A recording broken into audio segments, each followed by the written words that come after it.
Bonjour, bonjour à tous, bienvenue, bienvenue. Aujourd'hui, je vous amène à la rencontre de Magali Semamar, qui est une coach issue de l'Institut des neurosciences appliquées comme nous et qui est dans la veine, dans la même veine que moi. Donc, c'est vraiment un plaisir de te présenter, Magali, dans la parentalité, comme on dit. Donc, je vais te laisser te présenter. Bienvenue, Magali. Merci Nathalie. Alors bonjour Nathalie, merci à toi de me recevoir et de me donner l'opportunité de me présenter, mais bonjour à tous. Donc alors pour me présenter, donc moi j'ai fait l'INA et je suis maintenant coach à Paris dans le 15e arrondissement. J'ai donc été certifiée en février et je me suis installée. Alors pour me présenter, donc j'accompagne les parents d'enfants euh, TDAH, donc pour t'expliquer TDAH, donc c'est l'acronyme de trouble du déficit de l'attention, avec ou sans hyperactivité.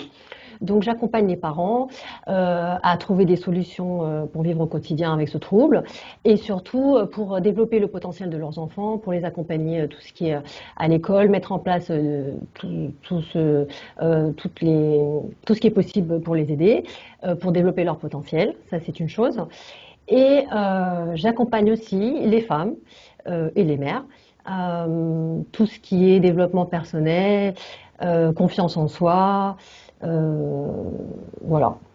J'ai pas envie de choisir entre les deux parce que j'aime beaucoup faire les deux. Donc Bah oui, puis une maman épanouie, ça fait des enfants épanouis aussi. Faut voilà, dire ce qui est. exactement, Ouais, exactement. c'est génial, c'est bien. J'aime bien ton domaine d'expertise, comme on dit. C'est Alors, gentil. toi, Magali, qu'est-ce qui t'a amené au développement personnel? Parle-moi un petit peu de toi. Alors, en fait, j'ai toujours aimé le développement personnel, mais je ne savais pas que ça s'appelait comme ça. Mm. Depuis que je suis très jeune, j'avais lu, je ne sais pas si on peut dire que c'est un livre de développement personnel, L'Alchimiste de Oui, Paolo Coelho, voilà. totalement. Quand j'avais 15-16 ans, j'avais adoré. Mm. J'étais tout le temps dans les tests, dans les introspections, et je ne savais pas du tout que c'était ça. Et quand j'ai fait la formation à l'INA, en fait, j'ai découvert que tout ça, c'était du développement personnel et que j'adorais ça.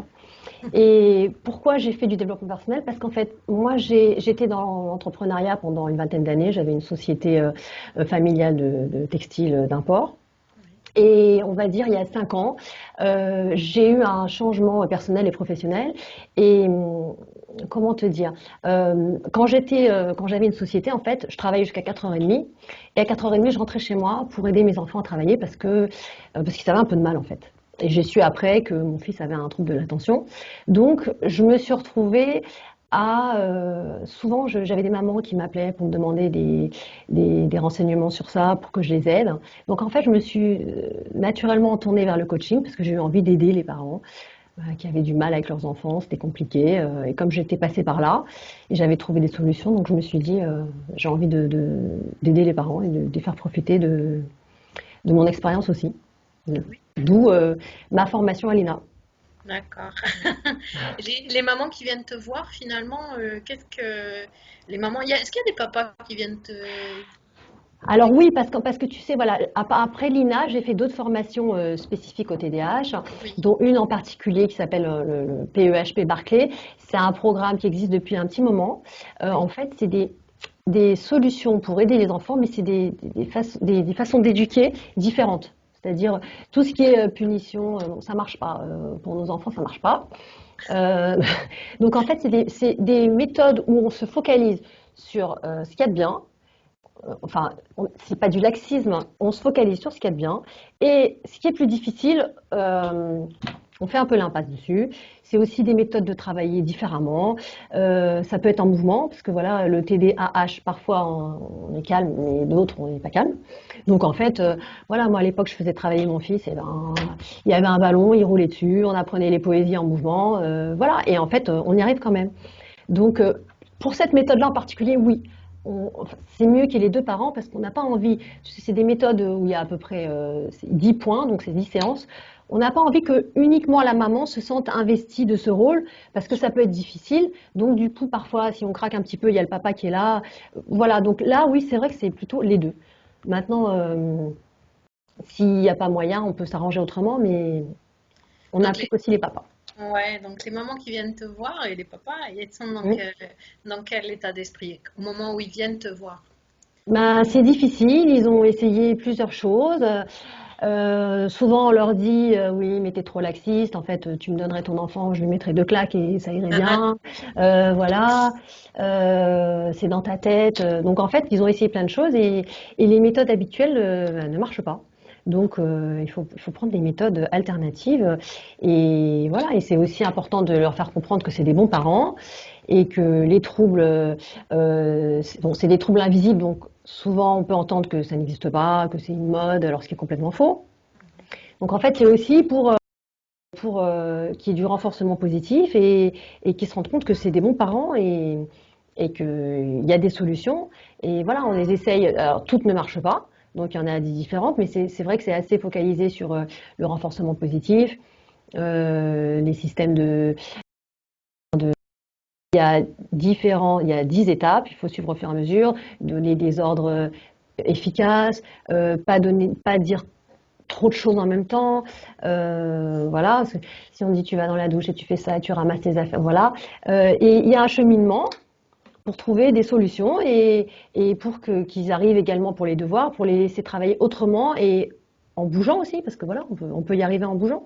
Donc trouver des solutions adaptées à nos enfants. Voilà. Exactement. Mais tu vois ce que tu dis pour les enfants TDAH, Mmh.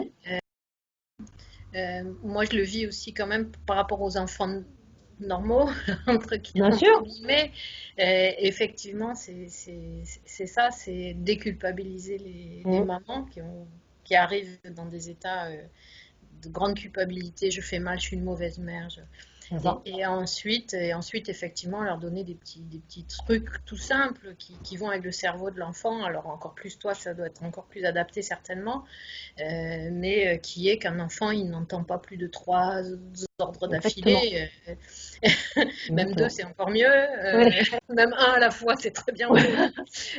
Voilà, et puis par exemple, quoi. Effectivement, c'est ça. Alors, maintenant, quand ils partent, quand ils ont terminé l'accompagnement avec toi, raconte-nous comment est-ce qu'ils sont, comment ça se passe dans ces familles. Alors, en fait, tu vois, il y a plusieurs techniques différentes. Là, je suis formée à celle-ci parce que ça faisait longtemps que j'en entendais parler et puis il y avait des bons résultats. Il y en a d'autres. Je vais peut-être m'en former à une autre qui s'appelle Triple P. C'est pareil, c'est toujours tout ce qui est du renforcement positif. En fait, il y a différents outils, tu vois. C'est comme Alina. Et puis on essaye. Certaines marchent, d'autres marchent moins bien. Et donc le but, c'est de les accompagner et surtout que ça soit plus facile à l'école pour les enfants. Parce que les enfants TDAH ou les enfants atypiques, en fait, ils sont très intelligents, ils ont un potentiel énorme. C'est juste qu'en fait, il y a un chemin, il y a un chemin et on n'est pas obligé d'aller tout droit. On peut faire des zigzags, mais de toute façon, à partir du moment où on est convaincu que nos enfants sont intelligents et qu'ils ont du potentiel, on y arrive.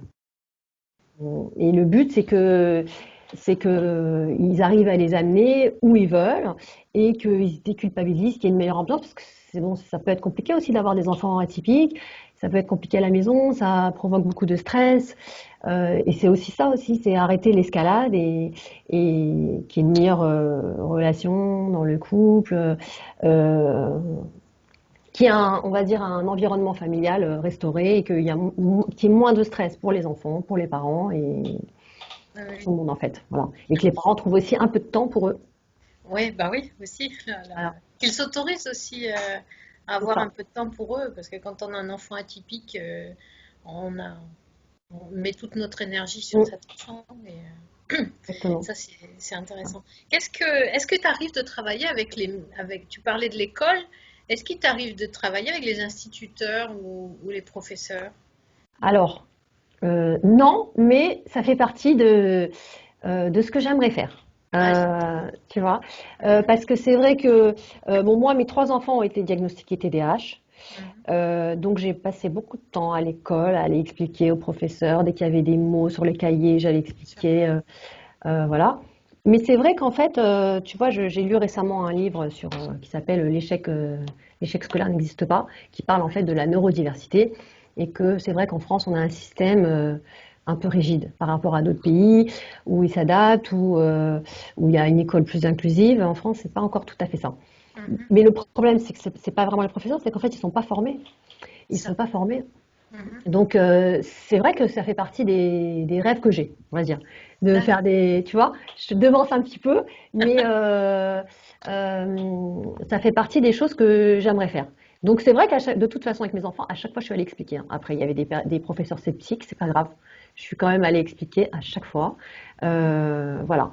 Et, et après, on avance, voilà. Peut-être que dans 10 ans, ça sera plus facile et les professeurs auront été formés à ça et ça sera plus facile.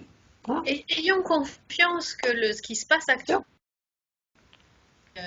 on est en octobre, on est en pleine période Bien Covid sûr. à nouveau. Mm. Ayons confiance que tous ces changements qu'obligent finalement, qui obligent l'éducation nationale à Mm. s'adapter, va faire une éducation nationale un peu plus souple et un peu Ouais, plus adaptable. c'est ça. Effectivement. Ayons confiance qu'il va y avoir un petit peu de changement de ce Voilà. côté-là. Ouais, j'ai confiance parce que voilà, c'est vrai qu'il y a beaucoup de pays où on met l'accent sur les forces des enfants, on leur fait passer des tests, hein, pour voir, enfin, on met l'accent sur les forces et moins sur les faiblesses. Et c'est pour ça que c'est vrai que j'ai coaché des parents, mais aussi des femmes dans le cadre de l'INA. Oui, Et voilà, c'est important quand on se fait coacher de mettre l'accent sur toutes les forces pour avoir plus confiance en soi et arriver à ce qui est important pour nous. bien sûr. Voilà. Bien sûr. Alors, où est-ce qu'on peut te trouver, Magali, dans les réseaux sociaux, tout ça, où est-ce qu'on va te trouver? Alors, avant de commencer l'INA, j'avais fait un blog sur le Oui. trouble du déficit de l'attention. Donc, il est toujours en ligne.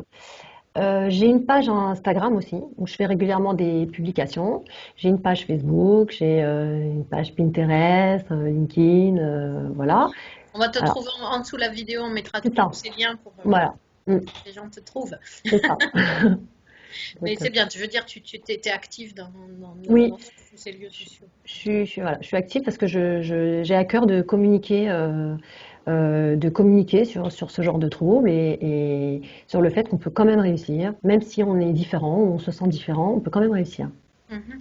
On sent Voilà. bien, c'est un point commun que je trouve avec tous les gens que j'interviewe sur cette chaîne, Mhm. c'est que c'est votre expérience, tu vois, ton expérience à toi de maman en difficulté, Mhm. qui crée finalement la coach que tu es aujourd'hui. Exactement. Et c'est ça qui est. Tu te nourris de ça pour être une meilleure coach. Donc moi, je trouve que c'est super intéressant cette relation qu'il y a entre qui on est et ce qu'on C'est fait. ça. Voilà. Exactement. Donc, ton actualité, tu m'as parlé de tes rêves, d'accord, très bien. Mais actuellement, donc, qu'est-ce que tu fais actuellement? Est-ce que tu as ou un projet à moyen terme, à court terme? Alors, donc pour l'instant, donc je suis coach dans le. J'ai pas encore mis en place. Je me suis occupée beaucoup de mon blog, des publications Instagram. J'ai pas encore mis en place d'atelier. Mhm. Peut-être que je le ferai. Oui. Euh, je, qu'est-ce que je peux te dire d'autre? Pour l'instant, je suis aussi en train de faire d'autres formations, bon, beaucoup en ligne parce que maintenant, voilà, Ouais. avec le virus, voilà. Voilà, j'ai à cœur de coacher également les femmes et peut-être un petit jour, j'aimerais bien faire, si j'ai le courage, j'aimerais bien faire une conférence. Là, je suis en train de lire un livre justement sur les conférences là. Oui. Voilà.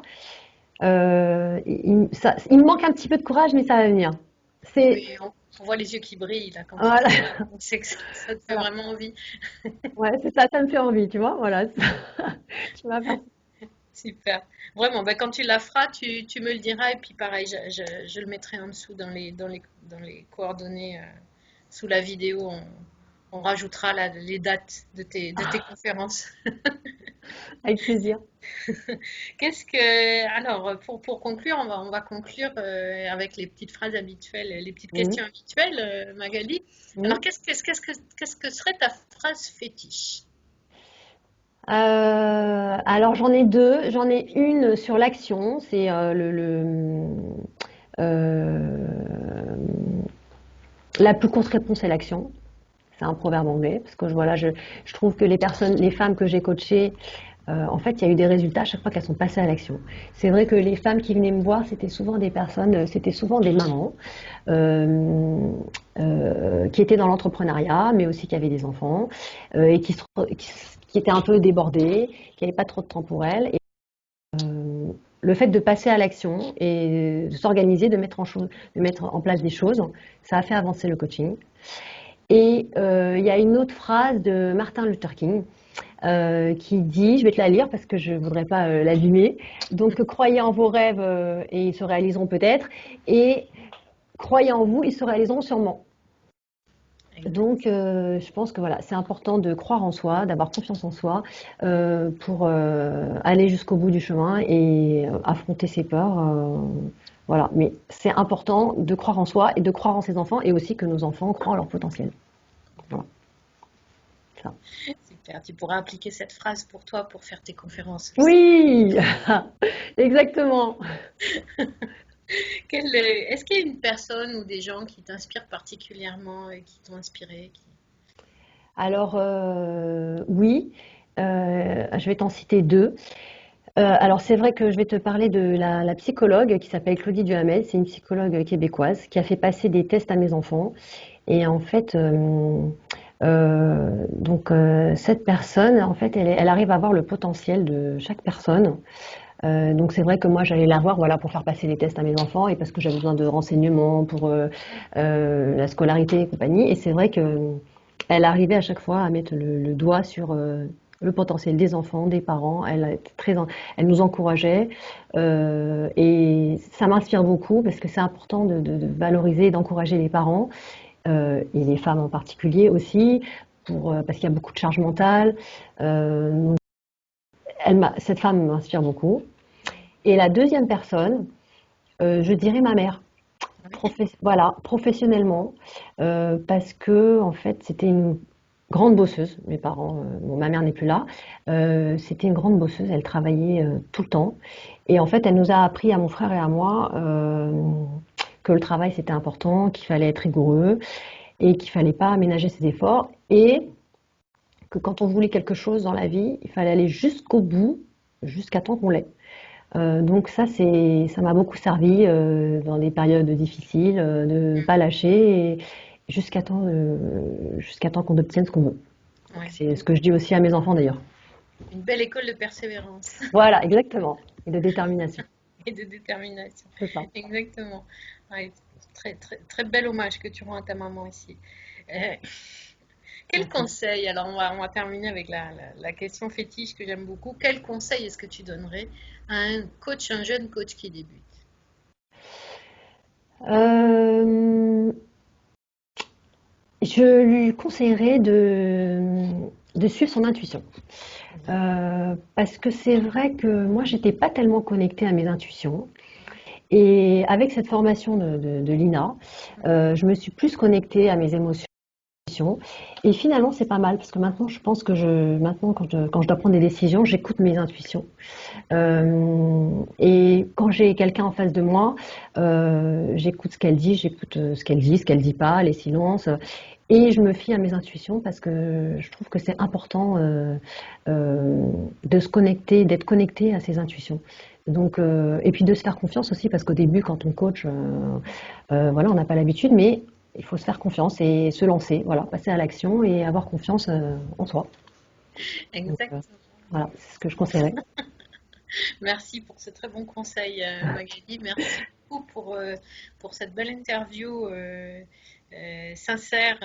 C'était vraiment très agréable de discuter avec toi aujourd'hui sur tout ça et de te j'espère que les gens ont été contents aussi de faire ta connaissance et donc vous retrouverez tout ce qu'il vous faut savoir sur Magali en dessous de la vidéo pour pouvoir la contacter directement et je vous remercie. N'oubliez pas de vous abonner, d'activer la petite cloche pour pouvoir recevoir à chaque fois qu'il y aura de nouvelles vidéos et d'aller visiter aussi le reste de la chaîne où il y a beaucoup de coachs très différents les uns Mm. des autres qui se présentent à vous et qui vous font découvrir qu'il y a autant de manières de coacher que de coach Et ça, moi, je trouve ça très intéressant. Merci beaucoup, Magali. Merci. On se retrouve donc pour ta prochaine conférence. Merci beaucoup à toi, Nathalie. C'était très agréable cette interview et merci de m'avoir donné l'opportunité de me présenter. Ben, merci à toi. À bientôt, à bientôt. À bientôt. À bientôt, Magali. À Au revoir. bientôt. Au revoir.